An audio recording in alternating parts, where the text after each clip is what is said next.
chegou a hora da nossa pausa gostosa do café.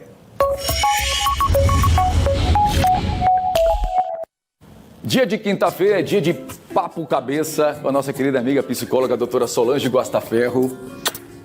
Prazer revê-la. Bom dia, sempre muito elegante, bonita. Bom dia a todos, obrigada.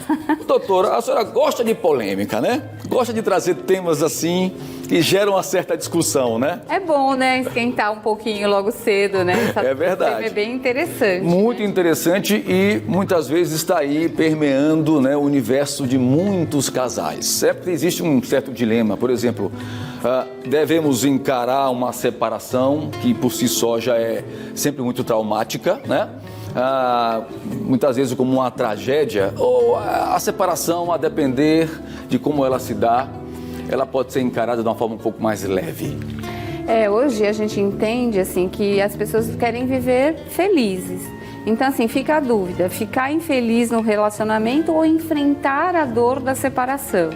Eu acho que antes de chegar nisso, a gente tem alguns recursos, né? Terapia de casal, aconselhamento, algumas coisas que podem ajudar.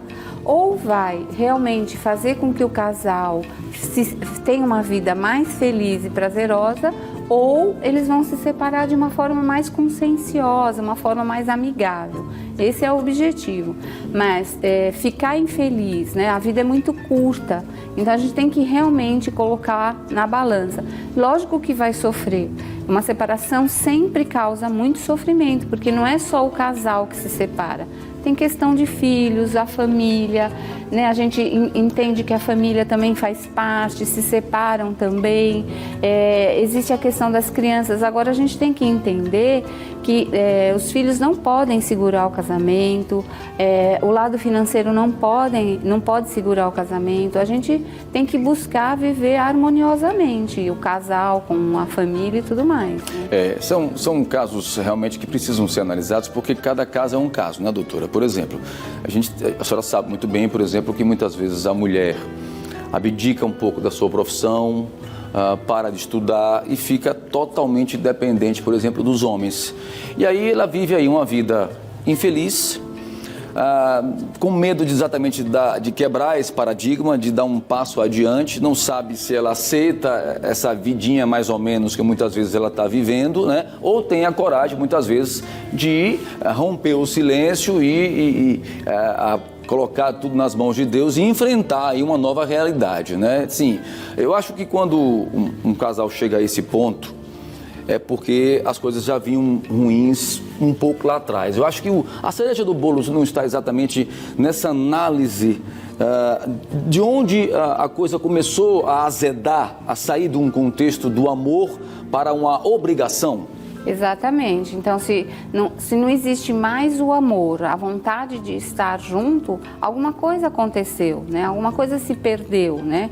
E pode ser um descontentamento, fez uma escolha, mas hoje não quer mais, ou existem questões de traições e maus tratos também. Existem várias coisas que podem acontecer. Às vezes o maus tratos, o abuso, não é só físico, mas também mental, claro, verbal, né, de você se sentir subjugado.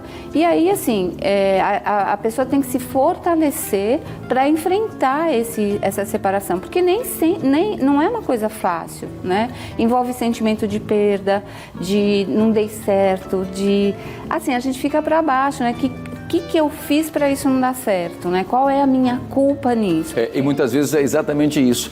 Mas o que foi que eu fiz, né? A pessoa fica se culpando e muitas vezes a culpa não está nela própria, está no outro. Né? Eu sempre digo que existe 50% de cada um, porque o casal existe 50% de um, 50% do outro. Alguma coisa fez com que essa engrenagem não funcione mais. Tanto de uma parte como de outra. Então, assim, não é só um que é culpado, não é só um que a gente leva a culpa, vai falar que é só... Sempre um está colocando a responsabilidade nas costas dos outros. Exatamente. Né? Então, alguma coisa é a questão de ação e reação. né? Assim, se eu fiz uma ação que provocou em você uma reação, eu tenho minha parcela de culpa, né? Também. Se você fez e entendeu, é uma troca, né? Então, casal, quando a gente fala casal, é uma troca. E essa troca pode ser de amor, de felicidade, de bem-estar, de querer estar junto e de fazer querer estar junto, né? Exato. Colocar energia nisso para dar certo. Porque não é uma coisa simples conviver com outra pessoa. É uma arte, né? São sistemas diferentes. Porque você vem de um sistema, de uma família, de um sistema de... Cada um tem um tipo de criação, Exato. tem uma maneira de encarar a vida de uma forma diferente. Exato. Um amadureceu mais do que o outro. Né? Olha, são tantas variáveis, né? Que é por isso que a gente diz assim, relacionamento é uma arte. A arte da convivência não é fácil. Não é né? fácil, mas é possível. É possível, de fato. Então, se está com dificuldade, procura ajuda, né? Não entrega assim no primeiro momento, né? Eu acho que a gente tem que tentar. Vai procurar um aconselhamento, uma terapia de casal. Pois é, e os casais, aí a senhora vai poder falar um pouco melhor do que eu, rapidamente, tem ainda um certo preconceito de buscar exatamente uma ajuda de um profissional, uma psicóloga como a senhora. Eu conheço vários casais, amigos. Eu vou nada, eu não sou maluco, não vou lá, aqui nada, vai ela, não vou não. Normalmente eles têm essa dificuldade, né? Os homens às vezes têm uma resistência maior do que as mulheres, não querendo generalizar, claro, absolutamente. Claro. Mas é onde entra o machismo, né? É um pouco do sistema, né? Ele veio de um sistema assim. A gente tem que entender, a gente não pode julgar. O pai era assim, o avô era assim, então não tem como ser diferente, né? Então aos poucos a gente vai mostrando que pode ser diferente, que a gente pode quebrar alguns paradigmas, algumas regras, né? Doutora, não é fácil não, a convivência humana, viu? Não é fácil não. Muito obrigado mais uma vez, viu, pela sua participação, sempre as suas dicas preciosas, né? Eu que agradeço. No início do casamento é assim, meu bem pra lá, meu bem pra cá, e no final meus bens pra cá, meus bens pra lá. Mais ou menos, né? Mas a gente tenta fazer com que seja harmonioso, né, essa separação. É verdade, né? é verdade. Pra não criar traumas. É verdade. Prazer revê-la.